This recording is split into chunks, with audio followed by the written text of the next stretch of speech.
Bismillahirrahmanirrahim. Assalamualaikum warahmatullahi wabarakatuh. Innal hamdalillah nahmaduhu wa nasta'inuhu wa nastaghfiruhu wa nastahdihi wa natubu ilaihi wa na'udzu billahi min syururi anfusina wa sayyiati a'malina. May yahdihillahu fala mudilla lahu wa may yudlilhu fala hadiyalah. Asyhadu an la ilaha illallah wahdahu la syarika lah. Wa asyhadu anna Muhammadan abduhu wa rasuluh safiyuhu wa khaliluh salawatullahi wa salamuhu alaihi wa ala alihi wa ashabihi ajma'in. Ya ayyuhalladzina amanu taqullaha haqqa tuqatih wa la tamutunna illa wa antum muslimun.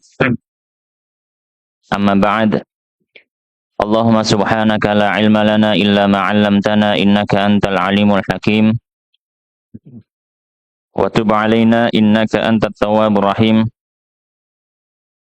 Allahumma faqihna fid din wa 'allimna ta'wil warzuqna al-ikhlas fil ilmi wal 'amal. Rabbi shrah li sadri wa yassir li amri wahlul 'uqdatan min lisani yafqahu qawli. Allahumma amin. Hadir dalam majelis ilmu. Dan kita masih melanjutkan membaca kitab Minhajul Abidin ila Jannati Rabbil Alamin yang ditulis oleh Imam Hujjatul Islam Abu Hamid Al-Ghazali rahimahullah ta'ala yang wafat tahun 505 Hijriah.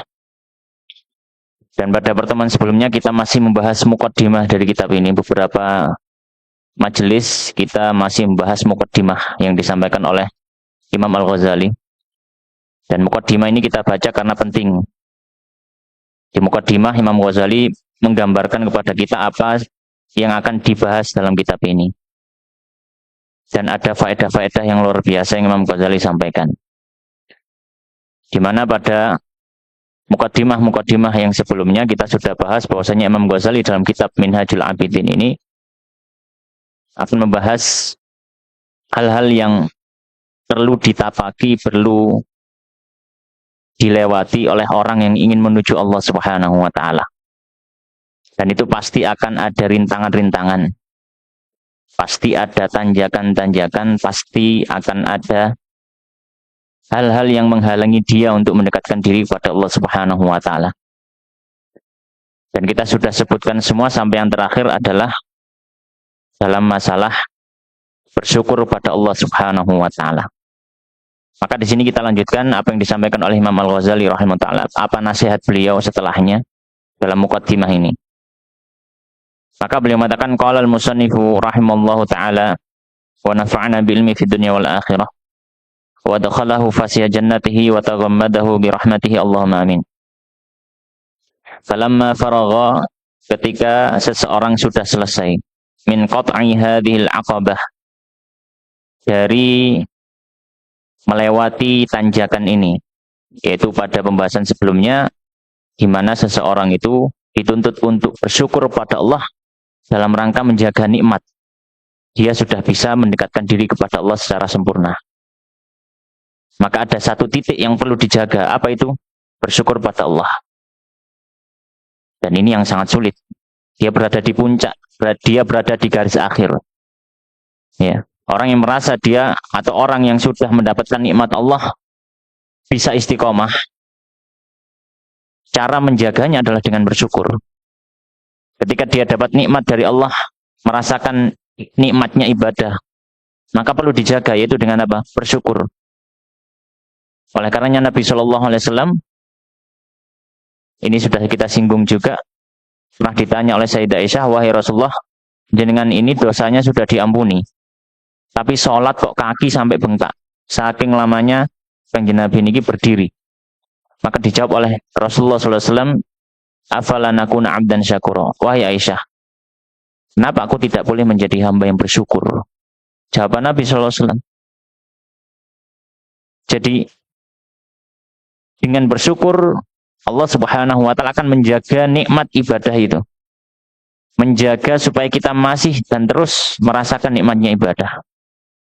Maka ketika seorang sudah berhasil bersyukur atas nikmat ibadah, kata Al-Imam Al-Ghazali rahimahullah ta'ala, ketika orang sudah menyelesaikan tanjakan ini, tanjakan rasa syukur, Wa nazala, kemudian dia sudah mulai turun untuk beribadah. Nadhara, kemudian dia melihat. Fa idza huwa bimaksudihi, ternyata dia sudah berada di hadapan tujuannya. Wa mubtaghahu, dan hal yang diinginkannya. Baina yadaihi, berada di hadapannya, itu apa? Itu berjumpa dengan Allah Subhanahu wa taala. Dalam artian dia beribadah kepada Allah Subhanahu wa taala sudah seperti yang digambarkan oleh Rasulullah sallallahu alaihi wasallam ketika ditanya oleh malaikat Jibril. Kata malaikat Jibril, "Akhbirni 'anil ihsan." Beritahu aku apa itu ihsan. Maka Nabi sallallahu alaihi wasallam menjawab, "Anta'budallah ka'annaka tarahu fa illam takun tarahu fa innahu yaraka." Kau beribadah kepada Allah Subhanahu wa taala seolah-olah engkau sedang melihat Allah. Dan kalau kamu tidak bisa membayangkan seperti itu, maka yakinilah Allah sekarang sedang melihatmu ketika engkau beribadah. Itu puncak daripada orang beribadah. Bisa di posisi itu berarti dia sedang berada di puncak dalam keimanannya kepada Allah Subhanahu wa taala. Dan itu sulit, tidak semua orang bisa. Maka kalau orang sudah melewati semua hal yang menghalanginya dalam ibadah kepada Allah, dia mendapatkan tujuan ini di hadapannya. Falam yasir, maka tidaklah dia berjalan illa qalilan, kecuali sedikit lagi. Hatta waqa'a fi sahlil fadli, sampai dia akhirnya berada di area keutamaannya Allah Subhanahu wa taala. Wa sahra'i syauqi, dan hamparan daripada rasa rindu kepada Allah Subhanahu wa taala. Wa arasatil mahabbati, dan di hamparan daripada rasa cintanya kepada Allah Subhanahu wa taala. Maka orang yang sudah berhasil melewati berbagai macam rintangan dalam upaya ibadah dia kepada Allah, dia tinggal istiqomah saja akan mendapatkan semua itu. Tsumma yaqa'u, kemudian dia akan berada fi riyadil irfani wa ridwan, dalam taman-taman pengetahuannya dia kepada Allah dan keridhaannya dia kepada Allah Subhanahu wa taala. Dia akan mencapai puncak dari tujuan ya, yang dia tuju dalam upaya dia mendekatkan diri kepada Allah Subhanahu wa taala. Yang tidak ada sesuatu yang lebih menggembirakan bagi seorang hamba daripada ini. Apa itu? Dapat ridhonya Allah. Dapat ridhonya Allah. Dan yang sudah dipastikan dapat itu adalah orang yang paling dekat dengan Nabi sallallahu alaihi wasallam, itu para sahabat. Makanya Allah Subhanahu wa taala menyampaikan, radhiyallahu anhum wa radu'an. Allah ridho kepada mereka dan mereka pun ridho kepada Allah Subhanahu wa taala.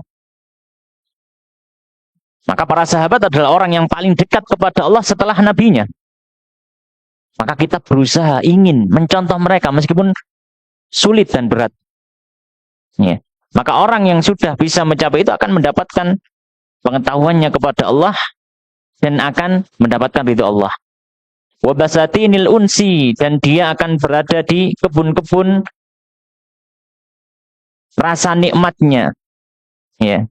Ila bisatil in bisati, ya, hingga hamparan dari kebaikan-kebaikan yang terhampar. Wa martabatit taqribi, dan dia akan berada pada martabat atau kedudukan didekatkan kepada Allah Subhanahu wa taala. Orang-orang yang benar-benar mendapatkan ridha Allah, mereka akan didekatkan kepada Allah Subhanahu wa taala pada hari kiamat kelak. Ya. Wa majlisil munajati, dan majlis munajat kepada Allah Subhanahu wa taala. Wa nailil khila'i wal karamat, dan dia akan mendapatkan pemberian-pemberian istimewa dari Allah Subhanahu wa taala dan mendapatkan karamah. Ma'asyiral muslimin jamaah rahimani wa rahimakumullah. Ada yang menarik ketika beliau membicarakan tentang karamah ini. Orang yang sudah berada di puncak ibadahnya kepada Allah Subhanahu wa taala akan mendapatkan karamah dari Allah Subhanahu wa taala. Ada satu kitab judulnya Sirajut Thalibin. Sebatas pengetahuan saya, ini adalah salah satu atau mungkin bisa disebut satu-satunya syarah yang paling lengkap untuk kitab Minhajul Abidin. Yang unik, kitab ini ditulis bukan oleh orang Arab. Yang nulis orang Kediri. Namanya Mbah Ihsan Jampes. Beliau dan keluarganya punya pondok di Jampes, Kediri. Beliau nulis kitab judulnya Sirajut Thalibin, Syarah Minhajul Abidin. Diterbitkan di Mesir 2 jilid. Beliau ketika membahas ini, dan orang yang sudah mendekatkan dirinya kepada Allah dengan sedekat-dekatnya dia akan mendapatkan karomah. Kata beliau menyampaikan apa? Yang dimaksud karomah di sini adalah karomah yang benar. Apa karomah yang benar itu? Kata beliau, wahya husulul istiqomah. Karomah yang sebenar-benar karomah itu adalah orang yang bisa istiqomah melaksanakan ibadah itu sampai dia meninggal. Itu yang disebut karomah. Itu yang disebut karomah. Dan beliau melanjutkan, adapun karomah yang sifatnya dia adalah sesuatu yang di luar nalar manusia, di luar logika manusia, ya. Misalkan apa? Ya, bisa terbang, air jadi bensin misalkan. Hal-hal yang seperti itu. Maka kata Mbah Ihsan Jambas, kata beliau dalam kitabnya Sirajul Thalibin, amal karomah bimakna khiraqil adah atau kharqul adah fala ibrata indal muhaqqiqin. Kata beliau, kalau yang dimaksud karomah itu adalah hal yang di luar logika manusia, itu nggak dianggap oleh para ulama. Nggak ada nilainya itu. Tidak ada apa? Nilainya. Karomah yang sejati adalah orang bisa istiqomah beribadah kepada Allah Subhanahu wa taala sampai diwafatkan Allah Subhanahu wa taala. Ya. Fala ibrata indal muhaqqiqin, kata beliau. Ya. Kenapa? Mbah Ihsan Jambas menjelaskan dalam kitab Sirajul Thalibin. Karena perkara di luar nalar dan logika manusia yang terjadi pada seorang manusia itu tidak harus karena dia punya kedekatan pada Allah. Kata beliau. Bahkan orang yang nggak istiqomah untuk ibadah bisa jadi dikasih kayak gitu. Makanya dalam satu riwayat disebutkan ada seorang ulama salaf, ya, ada seorang ulama salaf yang dikatakan oleh ada orang yang berkata kepada beliau, wahai Syekh, bahwasanya fulan itu memiliki karomah. Dia bisa menghamparkan sajadahnya di atas air. Ya, kayak ninja ya, soalan dogri banyak. Kata Syekh tadi, ya, kata Syekh, oh enggak apa. Jadi ada seorang murid bertanya kepada gurunya Syekh itu, ya. Dia mengatakan, wahai Syekh, pokoknya fulan itu jaraknya jauh ya dari ini. Pokoknya fulan itu bisa pergi ke Mekah dalam kedipan mata. Nanti nggih, kireng kadang sholat Jumat nang Mekah itu. Main nang Jawa Timur sholat Jumat itu Mekah. Maka kata Syekh tadi, beliau menyampaikan, kalau kayak gitu setan lebih hebat. Setan dalam sekedip mata dia bisa pergi dari ujung timur ke ujung barat. Kata Syekhnya. Ya. Oleh karenanya Mbah Ihsan Jambas beliau menyampaikan, yang dimaksud karomah ini adalah keistiqomahan orang itu bisa beribadah kepada Allah Subhanahu wa taala.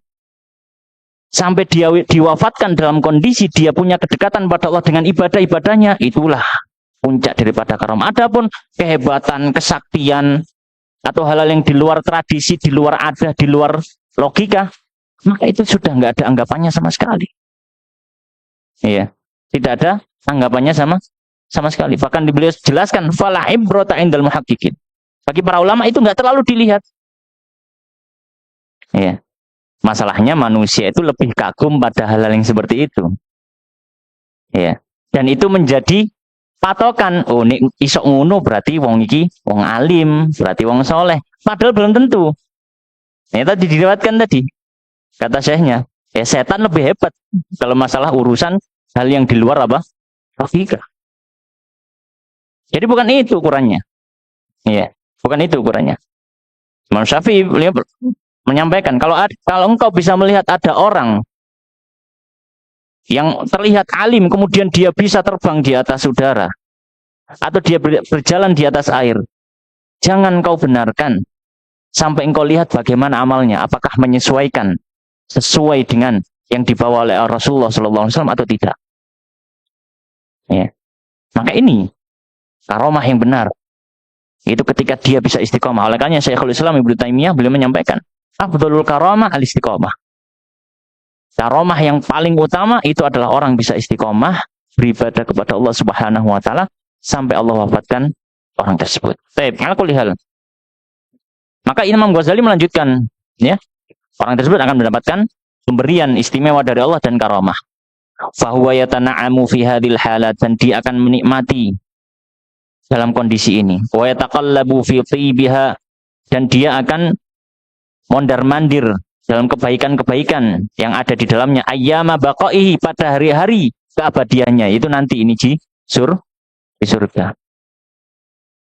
Wa baqiyata umrihi, dan yang tersisa dari umurnya bi syakhsin fid dunya, ya, dengan tubuh yang masih berada di dunia, wa qalbin fil uqba, sedangkan hatinya sudah ada di akhirat. Jadi kata beliau, sangat memungkinkan ada orang-orang yang tubuhnya di dunia, tapi hatinya sudah tidak terpaut dengan dunia. Hatinya cuma mikir akhirat. Tubuhnya di dunia, tapi hatinya sudah mikir apa? Akhirat. Dan hatinya tidak sama sekali terpaut dengan dunia. Kata beliau. Wa yantadhirul barida yauman fayauman, maka dia hanya menunggu utusan, itu malaikat maut, hari demi hari. Wa sa'atan fa sa'atan, ya, sesaat demi sesaat.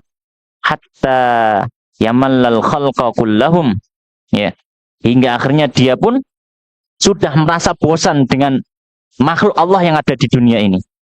Wa yastakbirad dunya, dan dia pun merasa enggan daripada dunia. Wa yahinna ilal maut, dan bahkan dia rindu dengan kematian. Rasulullah sallallahu alaihi wasallam dalam haji wada, beliau berkhutbah. Di salah satu khutbahnya beliau menyampaikan, dan ada seorang hamba di hadapan ribuan para sahabat, dan ada seorang hamba, dia diberikan pilihan oleh Rabb-nya antara kehidupan di dunia ataukah di akhirat. Maka hamba tersebut memilih apa yang ada di sisi Allah. Semua sahabat mendengarkan biasa. Abu Bakar nangis. Abu Bakar apa? Nangis. Sahabat heran, Abu Bakar kenapa nangis? Wong Nabi ini cerita orang diberikan pilihan antara hidup dunia atau pilih di sisi Allah, akhirat. Maka hamba itu memilih di sisi Allah. Ini kan bagus. Berarti hamba ini mengetahui hakikat daripada kehidupan. Semua orang senang, tapi Abu Bakar nangis. Maka diceritakan oleh Abu Bakar, bahwanya dimaksud oleh Nabi SAW adalah dirinya sendiri.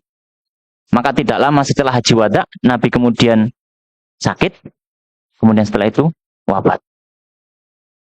Karena ketika Fatu Mekah, itu adalah akhir daripada dakwahnya Nabi SAW, dan seorang Rasul ketika dakwahnya sudah menuju tujuannya, maka sudah habis tugasnya, maka dia akan kembali kepada Allah Subhanahu wa Ta'ala. Makanya sahabat Ibnu Abbas ketika ditanya oleh Ibnu Umar, apa tafsir dari firman Allah Subhanahu wa Ta'ala, idza jaa nasrullahi wal fath? Ibnu Abbas ditanya apa tafsiran daripada firman Allah Subhanahu wa Ta'ala ketika sudah datang pertolongan Allah dan datang waktu untuk membebaskan kota Mekah. Kata Ibnu Abbas, maksudnya adalah ajalnya Nabi sudah hadir. Ajalnya Nabi sudah datang. Kenapa? Karena sudah puncak daripada dakwah Nabi membebaskan kota Mekah. Maka Nabi SAW diberikan pilihan oleh Allah Subhanahu wa Ta'ala. Mau tetap di dunia, padahal di dunia ada para sahabat. Ada orang-orang yang dicintai oleh Nabi Shallallahu Alaihi Wasallam. Nabi SAW ketika ditanya oleh seorang sahabat, ya Rasulullah, man ahabbun nas ilaik? Siapa manusia yang paling kau cintai? Kata Nabi Shallallahu Alaihi Wasallam, Aisyah, istrinya.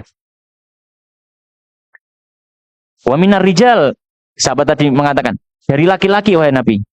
Mana Nabi mengatakan Abuha, bapaknya Aisyah, yaitu Abu Bakar. Di dunia ada orang-orang yang dia cintai. Ada cucunya Al-Hasan Al-Husain, ada Usamah bin Zaid, ada Zaid bin Harithah, orang-orang yang dicintai oleh Nabi, sahabatnya, dan seterusnya, dicintai oleh Nabi. Tapi ketika diberi pilihan, mau tetap di dunia atau di akhirat, Nabi SAW memilih apa yang di sisi Allah Subhanahu wa Ta'ala. Ya. Maka ada manusia yang fisiknya di dunia tapi hatinya sudah di akhirat. Ya, subhanallah. Wastakmala syauqa, dan sempurna rasa rindunya ilal mala'il a'la, pada zat yang maha tinggi yaitu Allah Subhanahu wa Ta'ala. Sudah sangat rindu kepada Allah Subhanahu wa Ta'ala. Ya, sudah sangat rindu pada Allah Subhanahu wa taala.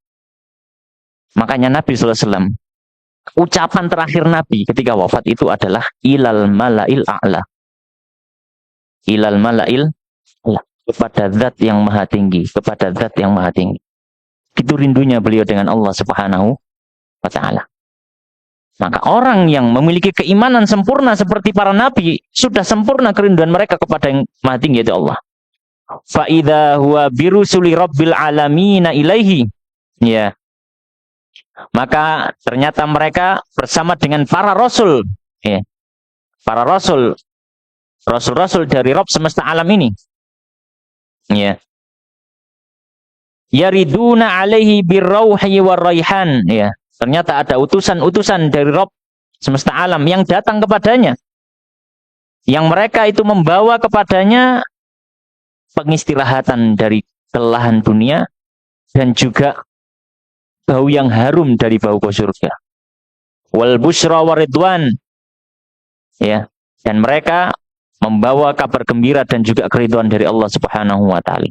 Min 'indi rabbin radin ghaira ghadban, dari Allah Subhanahu wa taala yang juga meridhai orang ini. Dan Allah Subhanahu wa taala tidak dalam kondisi marah. Ini yang dicita-citakan oleh semua dari kita. Kita meninggal dalam sakaratul maut, kita dihampir oleh para malaikat, kemudian kita dihibur oleh para malaikat. Allah khaufun alaihim walahum yahzanun.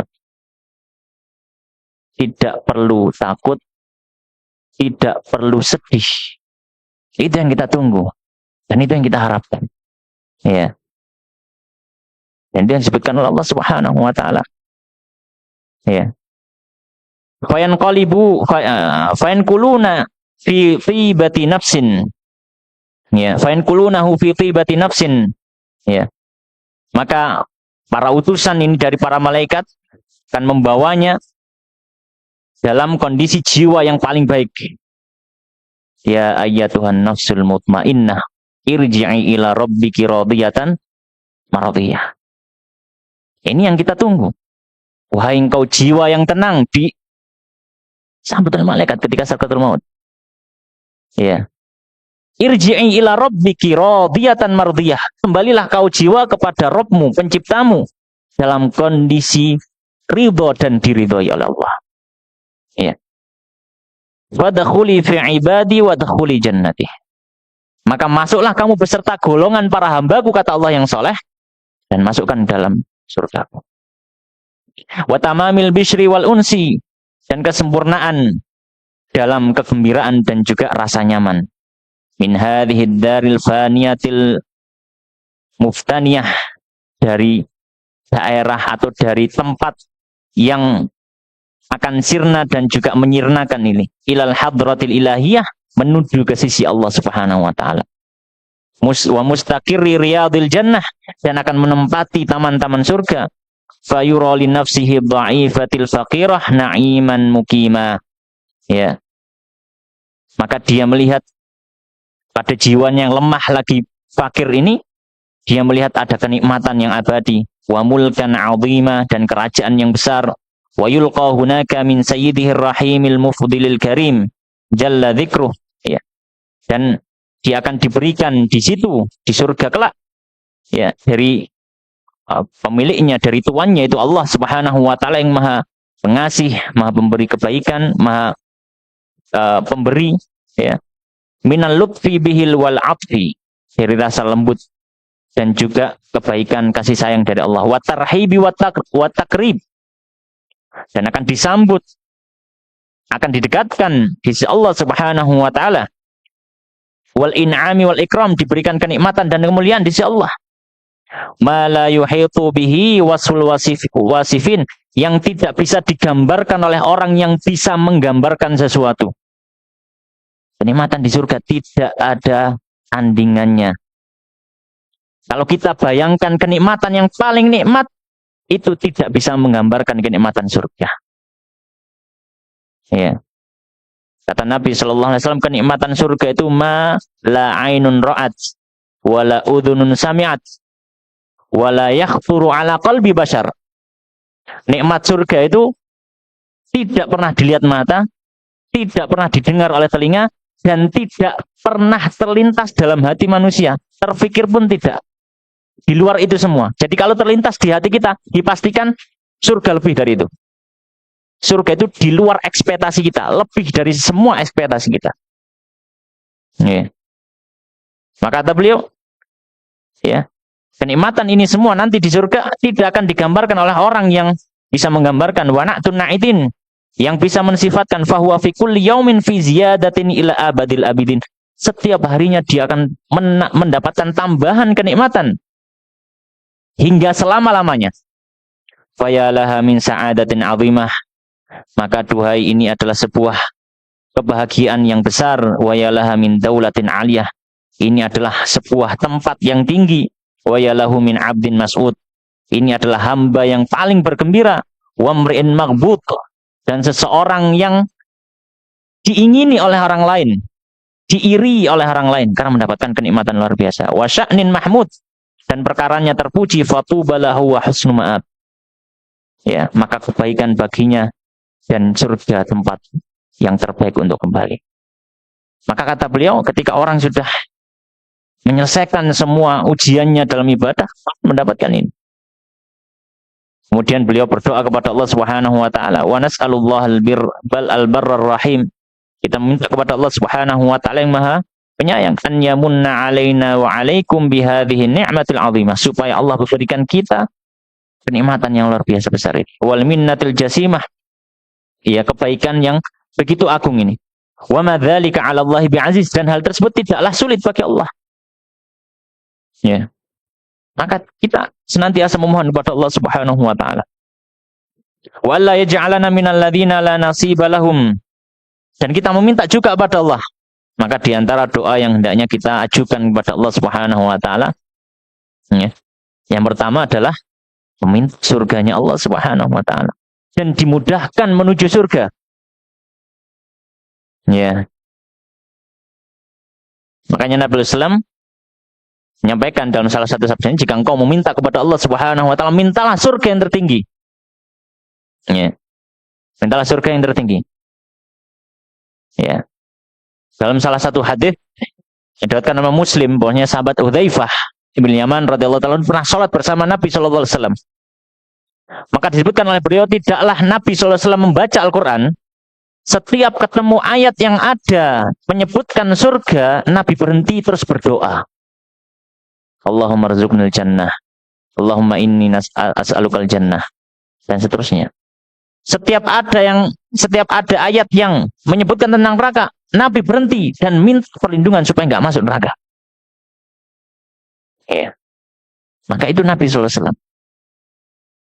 Kemudian doa yang kedua adalah supaya kita tidak dijadikan termasuk orang-orang yang tidak mendapatkan jatah sama sekali dari kebaikan ini. Kata beliau, wa alla yaj'alana, dan semoga Allah tidak menjadikan kita minal ladzina, dari orang-orang yang la nasiba lahum, tidak ada jatah bagi mereka min hadzal amri, dari perkara ini, yaitu kebaikan ini. Illa wasfun wa sama, kecuali cuma gambaran-gambaran dan yang didengarkan saja. Wa ilmun wa tamannin bilantifa, dan cuma tahu saja, arep-arep, tapi ternyata tidak dapat. Jangan sampai. Ya, jangan sampai kita sering dengar masalah surga, sering dengar masalah kebaikan Allah Subhanahu wa taala nanti di akhirat. Ternyata kita cuma tahu, tidak bisa menikmatinya. Maka kita meminta perlindungan pada Allah Subhanahu wa taala. Walla yaj'ala, dan supaya Allah tidak menjadikan ma ta'allamnahu minal ilmi, apa yang kita pelajari dari ilmu, hujjatan alaina yaumal qiyamah, menjadi hujah atas kita yang menjadi keburukan yang kembali kepada kita pada hari kiamat. Ya. Nah, ini juga penting. Ya. Di antara ketika kita ngaji, kita punya ilmu agama, jangan sampai ilmu ini menjadi hal yang malah membawa kita kepada murkanya Allah Subhanahu wa taala. Kapan itu? Ketika kita punya ilmu, kita tahu itu wajib untuk dikerjakan, ternyata kita masih berani meninggalkan. Kita tahu bahwanya itu adalah hal yang diharamkan Allah, tapi masih kita langgar. Ya. Wa an yuwaffiqana jami'an lil amali bidzalik, dan semoga Allah memberikan taufik pada kita untuk mengamalkan itu semua. Wal qiyam bihi, dan melaksanakannya kama yuhibbu wa yarda, sebagaimana yang Allah cintai dan ridhoi. Innahu arhamur rahimin wa akramul akramin, karena Allah yang maha pengasih lagi maha mulia. Ya.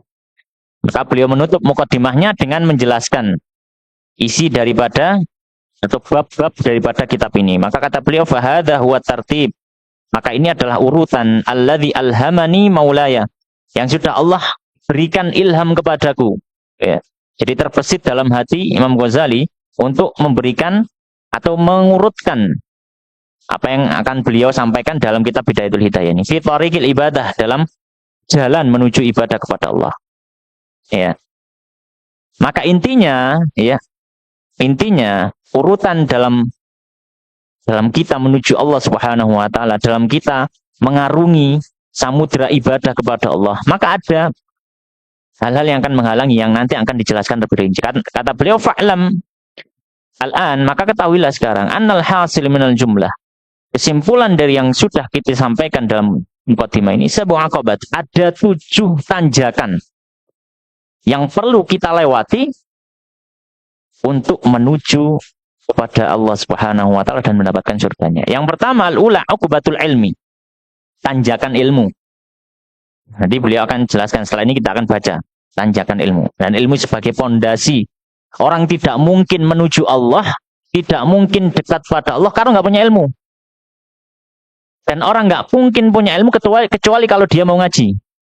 Maka ngaji ini menjadi pintu, menjadi kunci orang yang mau mendapatkan surganya Allah Subhanahu wa taala. Makanya Nabi sallallahu alaihi wasallam menyampaikan, man salaka tariqan yaltamisu fi ilman sahalallahu lahu bi tariqan ilal jannah.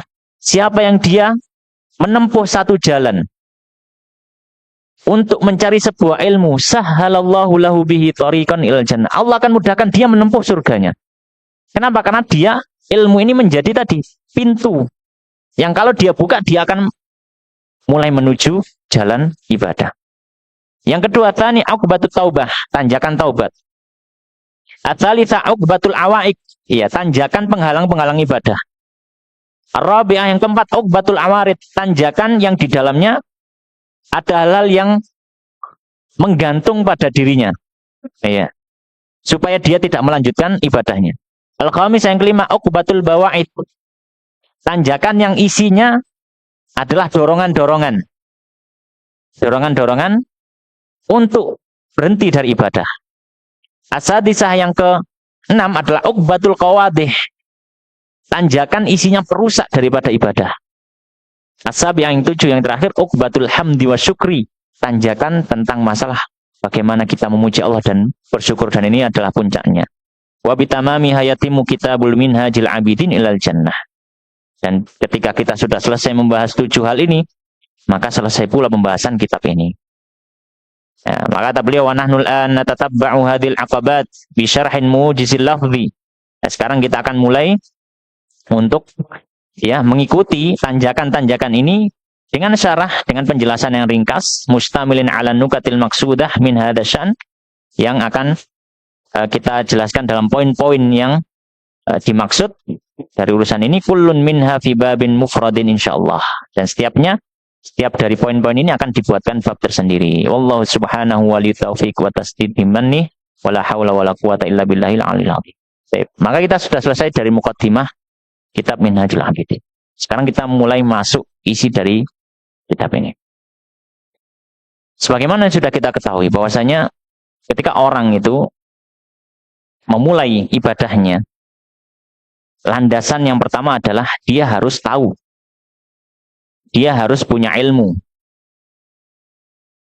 Dan dalam rangka mendapatkan ilmu, ini ada hal-hal yang perlu diperhatikan. Tidak semua ilmu itu bermanfaat. Ada ilmu-ilmu yang mungkin bahkan bisa membahayakan kita. Kalau kita tidak mengetahui bagaimana belajar ilmu yang benar, bagaimana ngaji yang benar, apa itu hakikat ilmu agama, dan seterusnya. Maka di sini semuanya akan dijelaskan oleh Imam Ghazali dalam al-uqbatul ula, tanjakan yang pertama dari tanjakan ibadah, wahya uqbatul ilmi, yaitu tanjakan ilmu. Maka beliau menjelaskan kepada kita tentang masalah ilmu. Maka kata beliau, qala al-musannif rahimahullah ta'ala, fa'aqul, maka saya katakan, kata Imam Ghazali, wabillahi taufik, dan hanya kepada Allah kita mencari taufik. Ya talibal khalasi wal ibadah, wahai orang yang dia mencari jalan keselamatan dan juga jalan ibadah. Alaika awalan, wajib atasmu untuk pertama kalinya, waffaqakallah, semoga Allah memberi kamu taufik, fil ilmi, untuk belajar. Pintu dari semua ini adalah ngaji. Pintu dari semua ini adalah ngaji. Dan yang dimaksud ngaji ini adalah ngaji yang di dalamnya ada ilmu. Yang ada ilmu, ada nasihat, ada arahan-arahan yang baik. Ya. Maka ini ngaji yang berkualitas. Ya, ngaji yang berkualitas. Yang dibahas adalah ilmu. Fa innahul qutbu 'alaihil madar. Karena ilmu ini adalah al-qutbu, poros. Wa 'alaihi, dan di atas ilmu al-madar, tempat berputarnya ibadah ini. Ya, tempat berputarnya ibadah.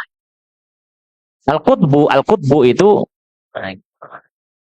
kalau di zaman dahulu, ya, di tanah Arab itu kan makannya makan gandum. Belum ada mesin seleb, maka digiling pakai batu tumpuk dua. Kalau mungkin di kita mungkin gilingan dele mungkin. Karena dulu orang tua kami itu bakul tempe, jadi beliau punya gilingan, jadi besi ini batu dua ditumpuk, kemudian diputarkan, kemudian bawahnya itu ada porosnya. Kita bayangkan bahwasanya ibadah itu adalah perputaran daripada penggiling itu. Dan poros yang menjadikan supaya batu penggiling ini bisa berputar adalah ilmu. Maka kalau porosnya ini diambil, as ya, kalau di sepeda ya, asnya diambil, rodanya nggak bisa berputar. Ya bukan berputar tapi gelinding, ya, nggak berputar di tempat kan gitu. Demikian juga ilmu. Ilmu itu seperti poros daripada gilingan tadi, atau mungkin as daripada roda itu. Ya, kalau itu nggak ada, dia nggak akan bisa berputar di tempat itu. Ya. Maka kata beliau, ilmu itu adalah poros. Dan di atas poros itu, ibadah itu akan berputar. Maka kata beliau, wa'lam annal ilma wal ibadata, ketahuilah bahwasanya ilmu dan ibadah itu jauharani, adalah dua permata. Beliau ibaratkan ilmu, ibadah, gandengan itu dua permata. Li ajlihima, karena alasan keduanya, ilmu dan ibadah, karena adalah kullu matara, ya, ada semua hal yang kau melihatnya, watas mau, dan kau mendengarnya, mintasni fil musannifin, dari karangan para pengarang, wa ta'limil muallimin, dan pengajaran dari para pengajar, wa wa'dil wa'idhin, dan nasihat dari para penasehat, wa nadharin nadhirin, dan diskusi dari orang-orang yang berdiskusi. Ya. Kita perlu tahu bahwasanya para ulama nulis kitab, para guru mengajarkan, para penasehat memberikan nasihat-nasihat, para khotib berkhutbah. Alasannya ada dua, ilmu dan ibadah. Bahkan kata beliau, bal li ajlihima, bahkan karena sebab ilmu dan ibadah, unzilatil kutub, diturunkan Al-Quran. Dan juga kitab-kitab selain Al-Quran. Kenapa diturunkan Taurat? Kenapa diturunkan Zabur? Kenapa diturunkan Injil? Kenapa diturunkan Al-Quran? Supaya orang bisa punya ilmu dan orang bisa ibadah kepada Allah dengan cara yang benar. Wa ursilatir rusul, dan alasan diturunkannya para rasul ya untuk menyampaikan ilmu dan mengajarkan ibadah. Ya. Bahkan lebih daripada itu, kata beliau. Ya, lebih daripada itu.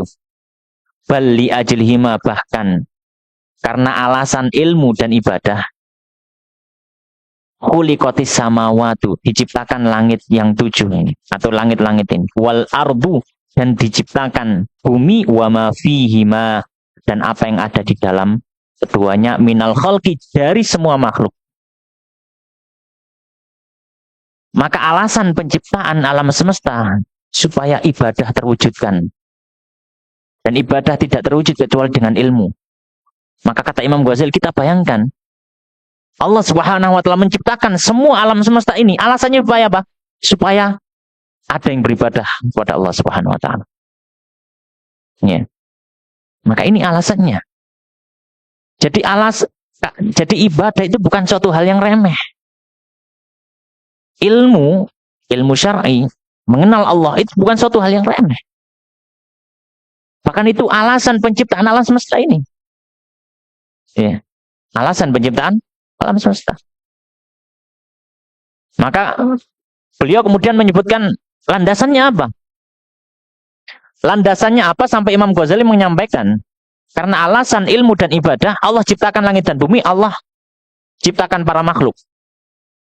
Kata beliau fata'ammal ayataini fi kitabillahi azza wajalla. Maka coba perhatikan dua ayat di dalam Al-Qur'an, dalam kitabullah. Yang pertama firman Allah Subhanahu wa taala, ihdahuma, salah satunya qaulu ta'ala firman Allah Subhanahu wa taala. Allahul ladzi khalaqa sab'a samawati wa minal ardi mithlahun.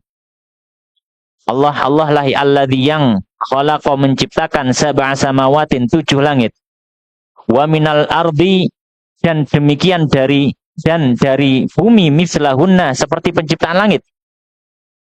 Yatanazzalul amru bainahunna dan turun ya dan turun perintah Allah di antara langit dan bumi ini lita'lamu supaya kalian tahu. Maka Allah menyebutkan apa tujuannya Allah ciptakan 7 langit? Apa tujuannya Allah ciptakan bumi? Apa tujuannya Allah ciptakan alam semesta? Lita'lamu supaya kalian tahu. Tahu apa? Annallaha ala kulli syai'in qadir. Bahwasanya Allah Subhanahu wa taala atas segala sesuatu itu maha mampu. Supaya apa? Supaya kita tahu dan faham dan sadar. Maka Allah menciptakan alam semesta, tujuannya adalah lita'lamu. Supaya kalian tahu. Tahu apa? Tahu tentang Allah. Tujuannya itu. Ya. Wa annallaha qad ahata bikulli syai'in ilma, dan bahwasanya Allah Subhanahu wa taala meliputi segala sesuatu dengan ilmunya. Ya. Saya mungkin adzan pun adzan. Nggih, adzan terlebih dahulu kemudian kita lanjutkan sedikit.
Baik, kita lanjutkan sedikit. Maka di masalah yang pertama yang beliau sebutkan dalam Uqubatul Ula, yaitu masalah ilmu, yang beliau sebutkan adalah beliau mengingatkan kita bahwasanya ilmu dan ibadah ini sesuatu atau dua hal, dua perkara yang seperti dua permata yang memiliki keagungan yang luar biasa, kemuliaan yang luar biasa. Ya.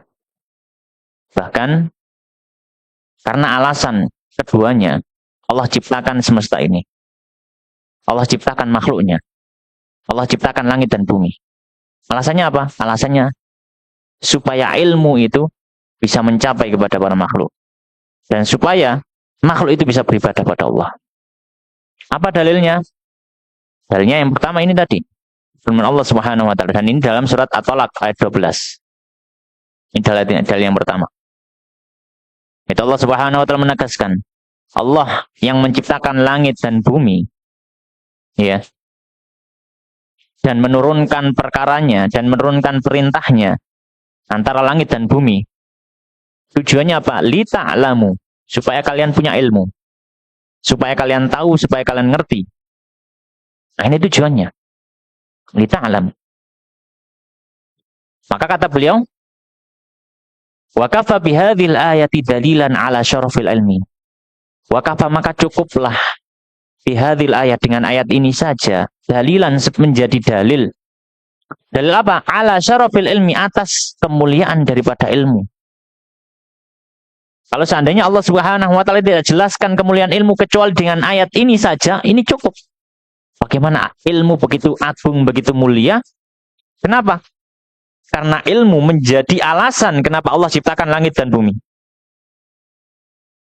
Tapi masalahnya ilmu tentang apa? Yaitu ilmu mengenal Allah Subhanahu wa taala. Makanya Allah sampaikan lita'lamu, supaya kalian tahu. Tahu apa? Annallaha ala kulli syai'in qadir, bahwasanya Allah Maha Kuasa atas segala sesuatu.